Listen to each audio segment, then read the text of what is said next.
There you go. Okay. Oh, so happy to speak with both of you. Thank you, Melissa and Cole, for showing up and all your hard work. You both shine light wonderfully in the world, and just happy to reconnect as always. So we've got some transits going on, Mercury retrograde. So if we could just, Melissa, you want to share a little bit more about that, and Cole, want to hear more about life on the lake. Okay, so to just start out, well, we all know Mercury retrograde so well by now. I hope, if you're not paying attention, let's pay attention to this one. Um, Everybody says, don't sign your documents, don't sign leases, don't get a new car, don't move. But those are the exact kind of things, or don't change jobs. Those are the exact kind of things that Mercury wants, is bringing up to your table, is bringing to you so that you can review. Is this the right choice for me? So think of Mercury retrograde sort of like a door. It's like a door. Like, am I going to open this door? Am I going to open that door? So it's a choice point, right? Okay, we can talk about choice later. Yeah, Right. Yes. a whole nother topic. But we'll just go with like doors. There's doors in front of us. Which one are we going to choose? So right now, we're in like the shadow. It's about to start. It's time for a reflection. When you're in the shadow period, it's more like it's time. You have to redo something later on that you're not doing exactly right now. During the time of review, it's like you're looking at the doors. Which door do I take? Okay. This one happens to be an extra particularly good one or spicy one, let's just say that. And I don't like to use good or bad labels. Let's just say spicy. And when there's anything challenging, it brings action to it. So we're going to start noticing this summer, Venus goes retrograde. Venus, as we know, is, she's the goddess of love, and she's also goddess of money. But what she's really trying to show you and what she's really trying to tell you is, what do you value? So that's going to look different for every single person. I can't tell you what you're thinking because, your value system might be different from the next person's. So it's what do you truly value in your life? And what kind of changes do you need to make for that value system to grow, to make you more happy? There does tend to be a lot of breakups and a lot of people getting together during this time too. I better get my breakup deck in more in stock. And but that's not the only thing that's happening. There's people meeting each other too and falling in love. So don't think of it as just like this one-sided thing. There's a lot to go. There's some people will change jobs and make a lot more money and be a lot happier in this place. And some people won't have to do with any of that because their values are going to be somewhere else. Maybe it's valuing themselves, taking time out for themselves, or whatever it may be. So I'll just start with that for now. Thank you. And I was thinking the same thing. Was thinking identification, and I like the word that you're using the word value with that, and that these talks always seem to align with us. They do. So I feel like we're being called, when you talk about choices, to go deeper, as like peel back just another layer. And I feel like that shedding skin, shedding how we identify with the material. And I appreciate that you're like, the material is part of our world, money is part of our world, so we still have to learn to navigate it. But I feel like we're being asked to go a little bit deeper in the soul self rather than fixate and identify solely with the material. Is that resonating with either of you? I think so I think right now we're in that transition between, and for most people that would be tuning into this, as well as us on this talk, is we're transitioning between like the 3D old paradigm economy and what the 5D economy will look like and what it will be, and navigating how we can start to support the 5D and and how abundance, including financial abundance or financial stability, is expressed in that. And it's interesting. I had somebody the other day I was getting ready to do a session with, and I'm not sure if you know, Melissa, but Cristal, that like I feel called to 99% of the time to do things by donation. And although the other day, you had told me, you had delivered a message that said she has to name her price. And so I need to make it clear that this particular, exchange is going to be an appointment.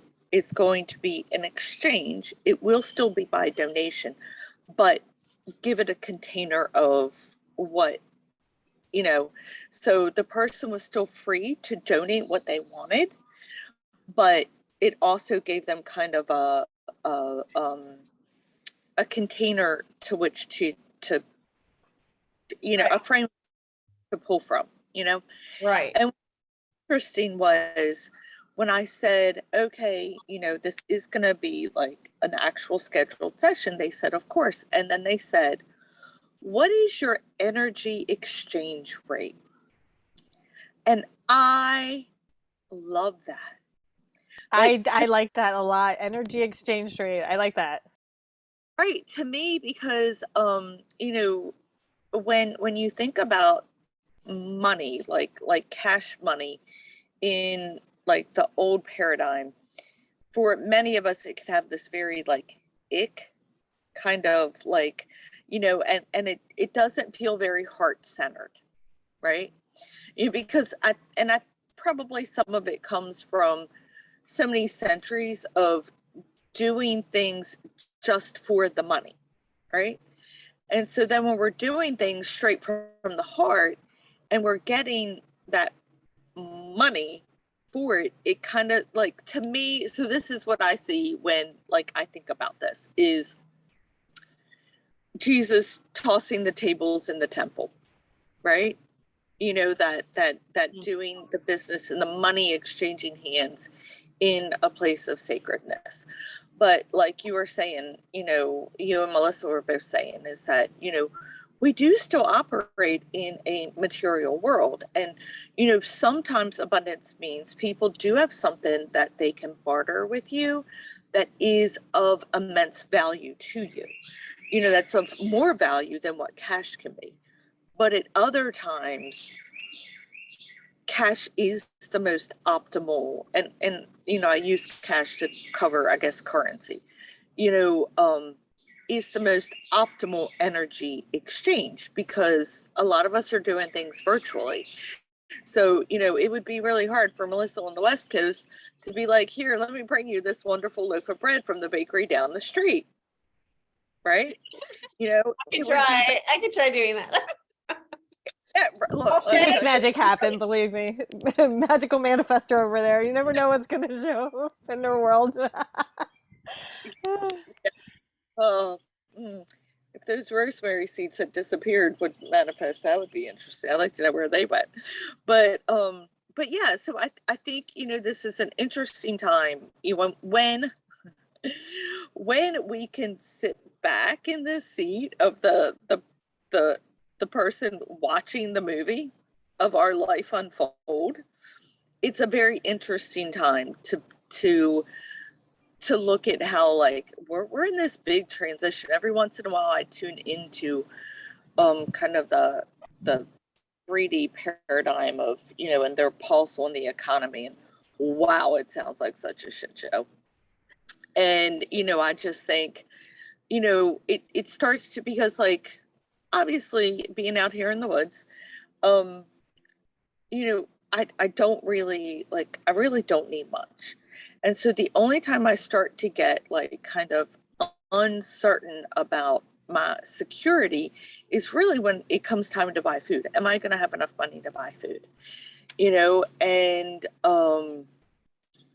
And then I like, and so I start to kind of get a little bit concerned about, cash flow.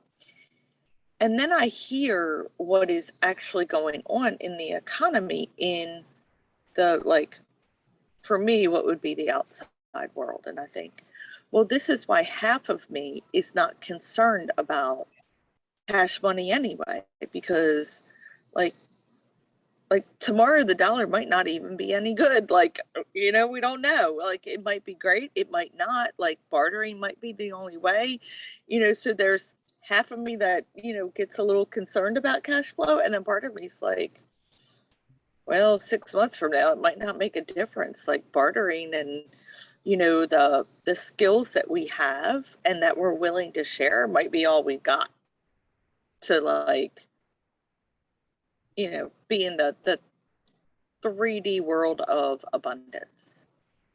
I think it all comes back to what you're saying, Melissa, with choice, and when we reevaluate choice, how can we call back our power and find some empowerment in whatever choice we make, whether we're looking at abundance, whether we're looking at spiritual growth, and the way those two mesh together. Yeah. I mean, I definitely agree. I do believe, if you like just tune into your regular TV station and they're constantly saying, oh, the market's crashing, banks are closing, we have to inflation, so is your mind tuned into that, or you could, my manifesting teacher used to just say, which I don't believe 100% completely, but to put your head in the sand when it comes to that kind of stuff. Put your head in the sand and make your own reality, because you don't need to feed those things into your brain, she says, most people, there's a lot of people who didn't pay attention to that and they made a lot of money. But if you're constantly feeding into that fear, ego thing, a survival mechanism, you're going to get stressed, and that's not going to help you manifest anything that you want, right? So in that kind of case, it is good to put your head in the sand to a degree, make your own little reality for yourself. And there's a lot of people who are struggling right now, and then there's a lot of people who are not. So it's just it just depends on you. And you know what, Cristal, you talk about this one a little bit more, because I really like to bring it back down to the root chakra, the survival root chakra, and how if you feel that strength, you build that strength from the beginning, from your foundation up. I really feel like that's the hugest thing, like we can't jump over here into spiritual world if we're not secure in our foundation, Yeah, and you definitely need to be able to navigate all planes. And the more that you ascend, the more the material realm seems like bullshit. And at the same time, you're able to navigate it because you have some detachment from it, because you're aligned elsewhere. But we could look at Maslow's hierarchy of needs. You're right. You need that foundation. And I think grounding and earthing is one way now we could create a practice to come home to remind us of what's important, down to physically the bare bones of who we are, and what really matters and what attachments we are drawn to. Mm-hmm. Well, and I think too, during this transition, this is where we get to help build the root chakra of the new economics, right? With where we choose to spend our dollar. So, when we can move into, our values and what really feels like it's straight from the heart for us, we look at, well, where am I buying that from? Where am I spending my dollar? Right? The more financial abundance that we have, the more freedom we have to choose where we're spending our dollar. Because the truth is, a lot of the companies that are very mindful, that are very heart-centered, they have to charge a little bit more just to survive. And if they want to thrive, like we want them to thrive, because we want them to stay around, they have to charge more than, we'll go with big box stores. I won't call anybody out. And so, being able to go into, our heart center, and our heart and our mind, not just our hearts, not just our minds, but that heart and head coherence, and say, does this company, does where I'm spending my financial abundance feel like it's aligned with my heart and my spiritual values? It's a whole nother way of making cost conscious decisions. And I wonder how much the Earth Star chakra helps to bring into from above, below, all around us, that energy flow. I would say incredibly, incredibly significant. So since you bring that up, Cristal, and I'm not sure if I shared this with you guys or not. I think you and I touched on it, but I don't think we talked about this.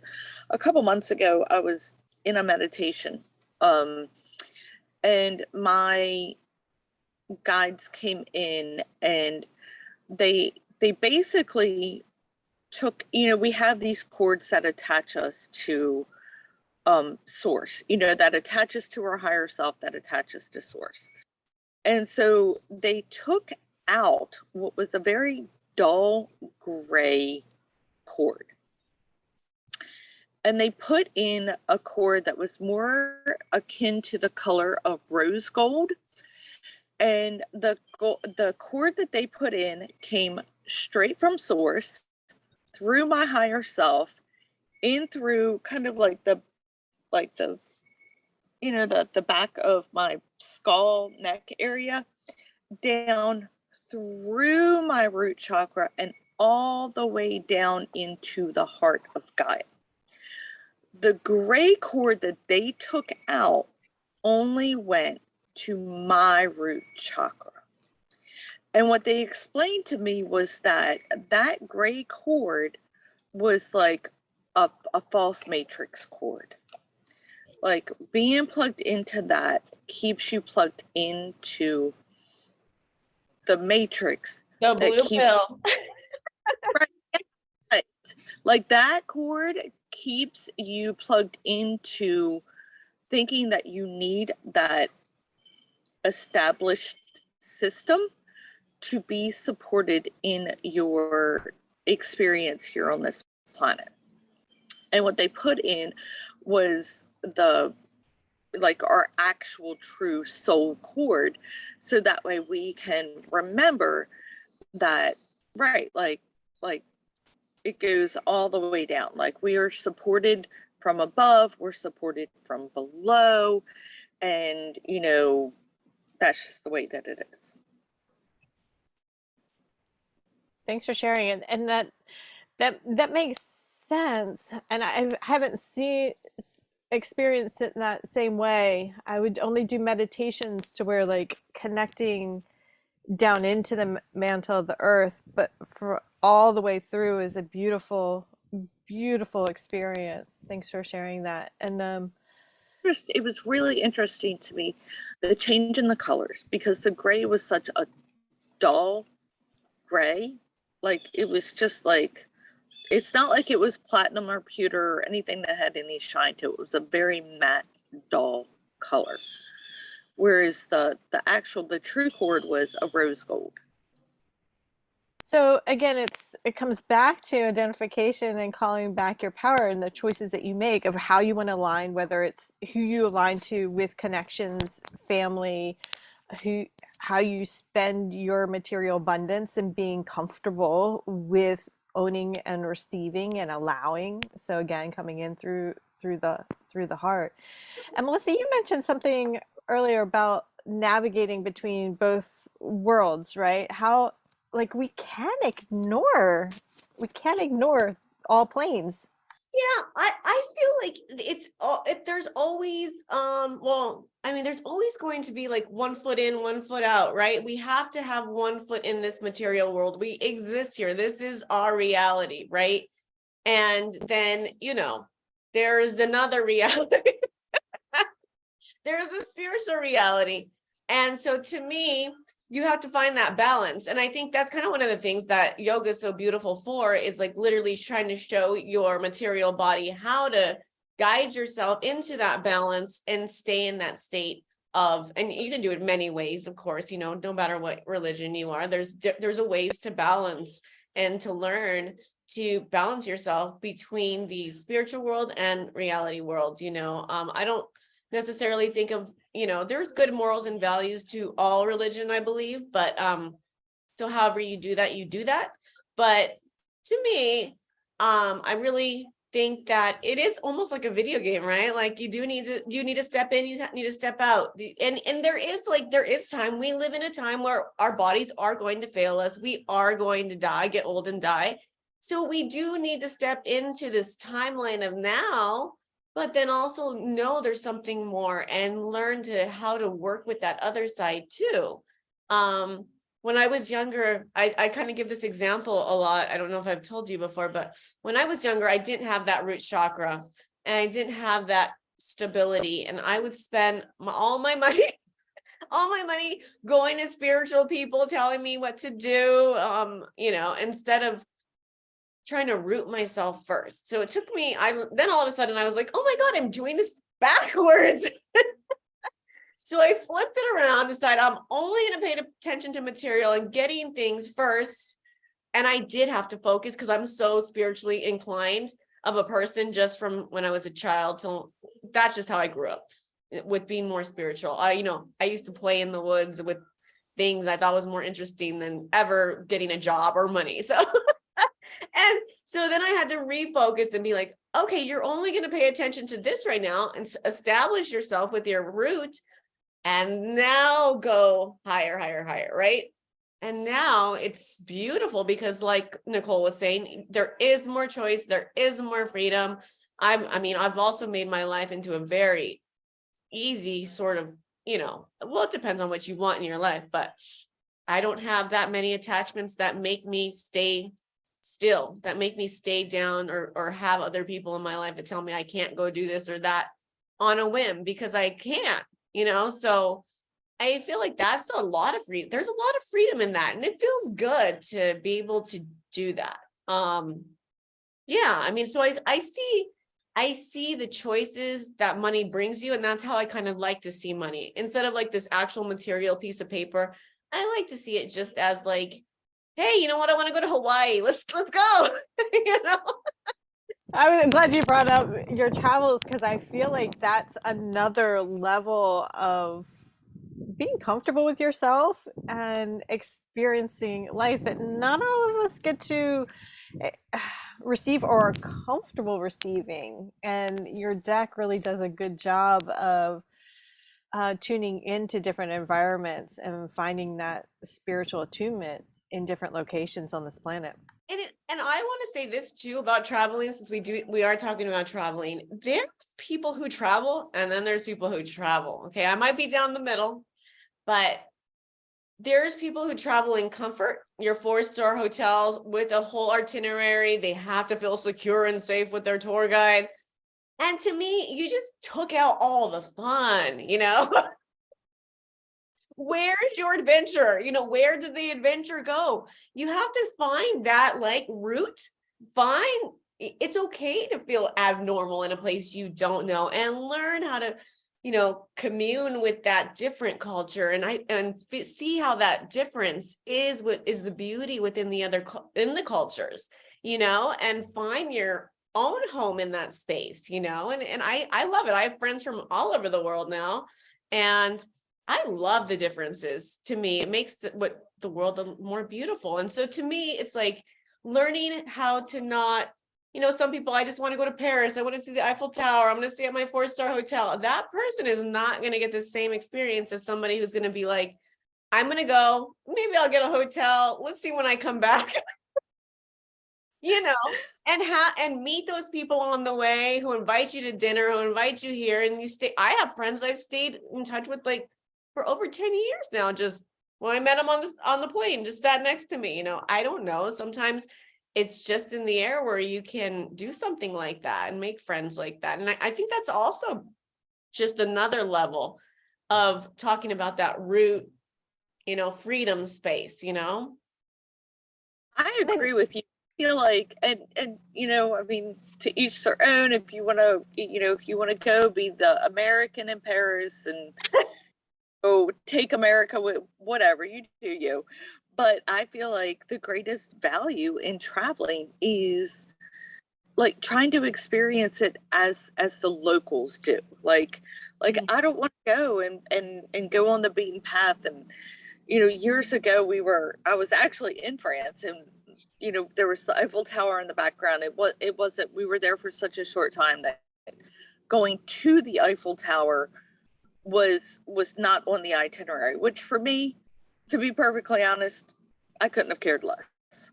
I'm like, every American goes to see this. Like, there's pictures. It's like, I did want to see the Arc de Triomphe, because, like, I don't know why. Like, to me, that would felt like something, I don't know, special. But I can remember at one point it was like in the background, and so the group that I was with, there was like 5 of us. And they were all like, "Oh, will you stop here?" Because you could see it in the distance, and they all wanted to take their pictures. And, and I was like, first of all, if I want to like really see the Eiffel Tower, I want to see the Eiffel Tower. I don't want to take up the time to be taking selfies. Like all we did was take the time and like whatever. They forced me to take a picture. There was a picture taken. And I am that we stopped because I did not realize that at night they light it up and it twinkles. So that to me was magical and really super cool. But like on that trip, like one of my favorite experiences in a shop with the girl that worked at the shop. And she didn't speak a lot of English, and I didn't speak very much French, but not only were we able to communicate, find a middle ground to communicate as an opportunity to kind of teach each other. So like in France, a bra strap, they call a sleeve, and we call it a strap, And so we were able to like kind of, like just share those kind of things. And to me, like traveling, like that's what it's about, is having those, those interactions, with people. Yeah, I've never done this in my life, so don't think I'm crazy. But when I was in Tahiti last, I've never done such a thing. But it was a couple. It was a man and woman couple. There's a lot of French in Tahiti because it's French Polynesia. And I gave hitchhikers a ride. Nice. Good for you. I'm like, I thought that was the thing in the 70s, but people were like actually like this. I'm like, this island is like this teeny. It's like, yeah, you're fine. But like, and I'm actually glad that you brought that up, because, like, I mean, first of all, you probably had like a fabulous interaction with them. Yeah, it was fun. Right. But it's also one of those places where, you have people that are, they travel and they're very fearful. And so they would never think to do that. And then you have people that are so wide open that they'd be picking up every hitchhiker, even if the guy was holding the machete. Maybe not. Maybe you're not listening to your higher guidance, I mean, it's but being able to travel like that and be grounded enough that you feel safe and feel open to do something like that when your intuition says do it. Yeah. That marriage of the two. Yeah, I love Tahiti. It was like, 'cause I don't know, I'm scared of water, but this water was like the most beautiful water I've ever seen in my life, and it felt like bath water too. You don't know how many dresses I was wearing that I just walked straight in. I just walked with my clothes on in the water, and I was like, oh well, I look probably like a crazy person. Everybody else has swimsuits on, and I'm like, oh well, I'm not dressed for this, but I'm going in anyway, and it felt so good. It felt so freeing, to just be like that. I guess that's kind of like the whole hippie world and the hippie vibe, but I missed that period. So But the water was so gorgeous. It was just calling me like, you're coming in. You're coming in. And it was so pretty. Like fish there, literally, you don't even have to swim to them. They just come around you. Stingrays were passing me like 2 inches from me. They thought it was like a rock. Yeah. And it was just so beautiful and free. And I've been to a lot of islands, I've been to a lot of places, but this was like the first one that I have to say the water was the most beautiful thing I've ever seen. Sounds so you're incredible. Tahiti. So Crystal, we need to go to Tahiti. Yeah, it was Bora Bora in particular, because the reason why Bora Bora is so sought after, but let me tell you, the only problem with it is it's hot. It's so hot. I'm like, you can't even see the tan here, but if it's tanned and it's calmed down, it's really hot because you're on the equator line. So, but I mean, like I'm saying, you have to just kind of be adaptable, right? You learn to adapt. You have one foot in this, matrix world, as you say, the 3D matrix world, you have to pretend like you're climbing some corporate ladder, but you can giggle to yourself and be like, right. Melissa, heat is a very relative term for people. So when you say it's very hot there, like how hot? Because to me, like so other people are like, oh, it's so hot today. And I'm like, really? I think it's just now I'm just now thawing out. What's hot to you? It's hot. It has to hit the triple digit before I'm like, yeah, it's getting a little sticky out here. Oh, okay. So maybe you could handle it a bit more. For me, I'm just like, once it hits over like 90, I'm like, but over there it said it was 85. So you look like you're getting like a reading that's fine. But the humidity level, when you have the humidity level of the water, it's like really, you have to be in the water literally the whole time almost. So which is fine. I actually really like, to me, 85 and like a humid 85 is perfect. Like to me, that's like my natural habitat. Oh, okay. So for you, it would work. Right. So I need to leave here and move to Tahiti. Yeah. Okay. Thanks for the travel tip. Yeah, thanks for that. So I'm going to shift from like temperature to astrology. What other things do we need to be prepared for? Because it's the same thing, because certain transits do affect some of us different than others. Some people are like, Mercury retrograde, what doesn't bug me? Others Okay, are like baffled. You made me buy these cards, so I'm going to pull a card from these cards. Okay, I think those ones, remember? The sacred. Oh, yes. Okay. Yes. Sacred soulmates. I'll pull one just because it's Venus retrogrades coming. And a lot of time it has to do with love. So let's just pull one. And are you noticing with your readings, your clients, or yourself, that there definitely is more of a balance in the masculine and feminine within individuals as well as the collective, that balance is shifting right now in a very beautiful way? Just sometimes that transition doesn't always look that great. I don't know. I still see, I don't know, it just depends the person. I tend to get, I don't know if this happens to you guys, but if I'm going through something, sometimes I call it a client that's going through the same exact thing. Does that happen to you?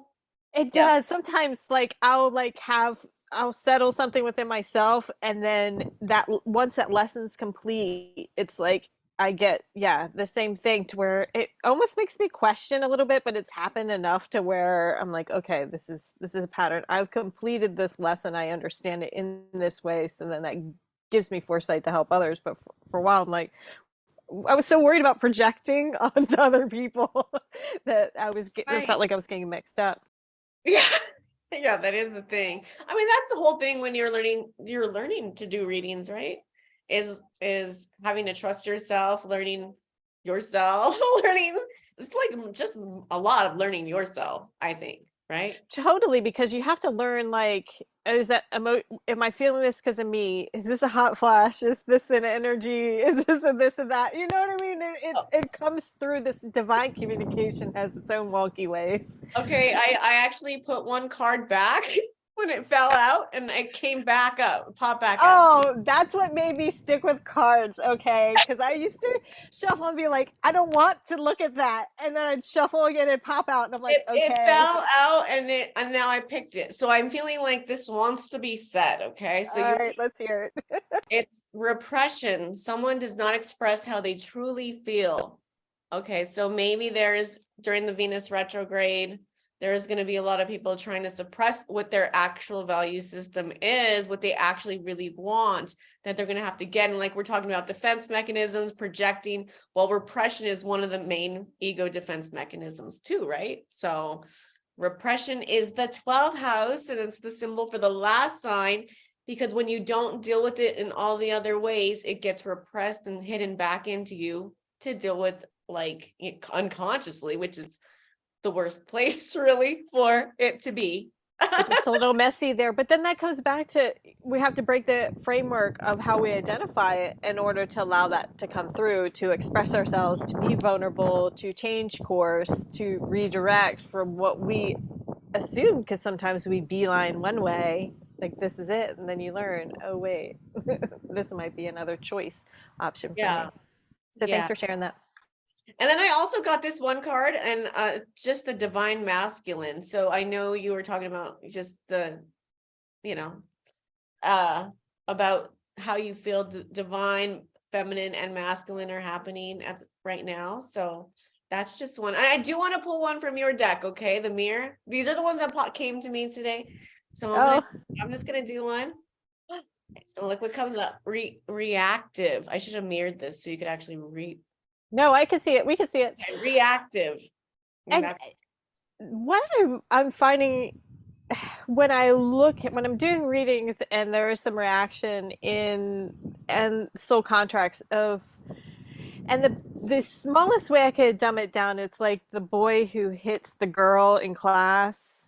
It's like what my guides are giving me is like the knee-jerk reaction is to dominate, and that shows up in different ways. And I wonder if what you're saying with the card saying repression and with the divine masculine is that's going to open up, but then the divine feminine has to be receptive and has to have her patterns in check to not throw darts, to receive it. Yeah, I mean, reactivity in general, I think is a kind of baby way to play a game of your emotions, right? Like I just had an experience a few days ago that I literally could see myself reacting, and I was like, okay, you could play that game. You could go with the, oh, poor me, I don't think I even matter, blah, blah, blah. And then I was like, but no, you're an adult. And you can see yourself, do this, do this, do this, like I can see that those are just silly things that I'm reacting to.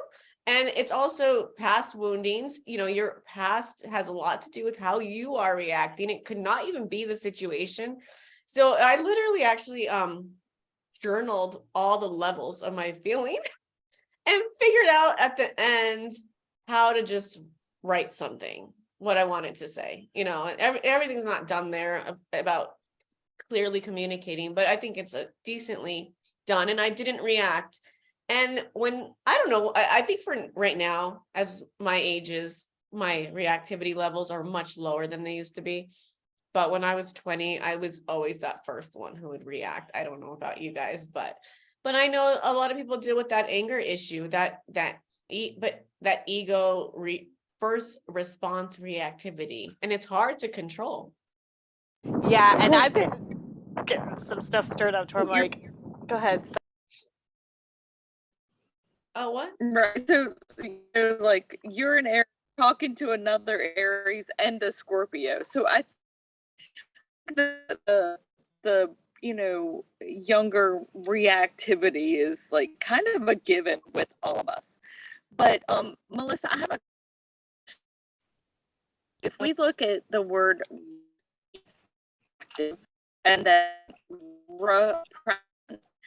like how would you frame the context of Mercury retrograde asks us to redo things or reevaluate things? You were kind of breaking up there, but did I hear you right by you saying how talking about reactivity with the Mercury retrograde involved? Is that what was what you asked me? I couldn't quite hear Okay. Really froze. Or how much, but so like if we look at the word reactive, it's reactive, right? And then repression is repression. You know, so when you're looking at from the lens of Mercury retrograde, like what would you know, like if I was the client was like, okay, here's like this, like what would you say? Like from the lens of, okay, we're in a window where we can reevaluate these things. Like how would you look at those words in that context? That's actually a great thing that you pointed out, the re thing. I didn't even catch that, the reactive and the repression coming up to reevaluate. I didn't even get that. Okay. So I actually have a friend, he wanted to make t-shirts that says it's Mercury retrograde, don't react. Because the first thing you want to do, right, is like when things start not looking like they're going as planned, you know, and that's what Mercury retrograde does. They throw a whole bunch of things in your way to kind of like, you see the doors, but it's also choppy, and at first you can't see because it's throwing all these things in your way. That's why it's saying like, don't make your decision yet. Just sit back and watch for a little while. Don't react yet, right? Because you're not getting the whole truth yet until the end, till the mid, I think towards the middle cycle, when it hits the what's it called, inferior conjunction, which just a big word that simply means that Mercury and the sun are in the exact same degree. They're in alignment at the same degree. So shed some light on which choice to take. So yeah, I would say really a lot of it would be not to react, to wait it out a little bit till you see that this more clear. And whatever you're thinking about does get revealed through the retrograde time, but because it's also wrapped up in a Venus retrograde, it might trickle down a little bit longer than you may think too. And there is a solar eclipse coming up soon. So I think that's going to really kick off it getting even, you know, on a deeper level, this happening. So you're going to get a lot of readings soon. The summer tends to always be bumpy, you know, there's always eclipses. There's always something going on in the summer, you know, the solstices, you know, there's a lot of energy, high energy in the summer. So it tends to always, you know, ramp up. So, but this one in particular is going to be a quite let's just say a sizzly one. Because the heat in summertime does tend to, because the heat is cranked up, and, you know, for people, you know, depending on, you know, how aware you are on any given day, you know, the heat can make you, you know, that fire can motivate you in one direction, and other days, you know, you're like, oh, we can use this to, you know, in a more beneficial way. But yeah, people tend to be a bit more fiery in the warmer temperatures. Yeah, and like you said, you're talking to two Aries, learning to tone that down and actually channel that anger, because when that anger rises, you can actually use it to build rather than take down. And you know, some things do need to be diminished, so that anger could help you rebuild that way. But I definitely recently had to put myself in check, and over the years have, because yeah. You just have to check. You're like, wow, these emotions are bubbling. Pause. Pause, pull yourself out of the game, and take that time to sit with yourself before you go creating more of a stir, because you really have to like boil down everything that has cast a shadow on the experience from the past to make sure that you are moving forward with pure intention. And we're human, we're going to do what humans do. So it's not always going to be beautiful, but I definitely feel like things have been stirring for us to take a deeper dive to reevaluate and make choices with a higher consciousness. So yeah, and I think you both said all of that really well in wonderful ways. Well, thank you. And so did you. Is there anything else? I feel like we talked about a lot of awesome things, at least given a lot of points to ponder and reflect upon, which I think all these discussions are, that there's no cut and dry, that we hope to support you on your journey in some way, and that this language benefits you because there's so many ways to say the same thing. So thank you Yeah. for listening and sharing. Yes. Thank you. Thank you. Okay.